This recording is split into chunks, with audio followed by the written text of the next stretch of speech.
Morning weather చాలా బాగుండే కదా, కొంచెం ఆఫ్టర్నూన్ ఆర్ఎల్స్ ఈవినింగ్ అయిపోయే టైంకి కొంచెం మబ్బులు బాగా పట్టేశాయి.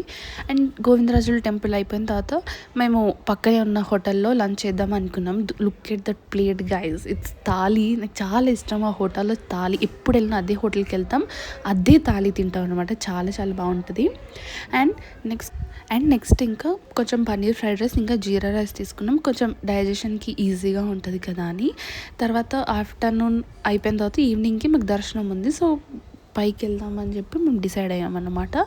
హ్యూమిడిటీ ఉంది కానీ ఎండలేదు. సో ఇక్కడ మనకు చెకింగ్ జరిగేటప్పుడు ఇలా నామాలతో ఉన్న గోపురం ఎంతమంది అబ్జర్వ్ చేస్తారో నాకు చెప్పండి. సో ఇంకా కొండెక్కేటప్పుడు వ్యూస్ చాలా బాగుంటాయి, చల్ల గాలి వేసింది కాబట్టి చాలా బాగుంది. మాకు సుపథం ఎంట్రీ ఉందన్నమాట. సో వెళ్దాం అనుకుని ఇట్లా వెళ్తున్నాం, ఫుల్ వర్షం పడింది. వర్షంలో Tirupati is literally heaven. And that to అదే టైంకి వర్షం ఎందుకు పడుతుంది అంటే దేవుడిని ఊరేగిస్తున్నారన్నమాట, అందుకే వర్షం పడుతుందంట. అండ్ దర్శనం అయితే చాలా బాగా అయింది, 1 అవర్లోనే చాలా తొందరగా అయిపోయింది. అండ్ ఇంకా తర్వాత కిందికి వచ్చేసాం. అండ్ డే 2ది పెడతాను. అండ్ అంతవరకు సబ్స్క్రైబ్. బాయ్.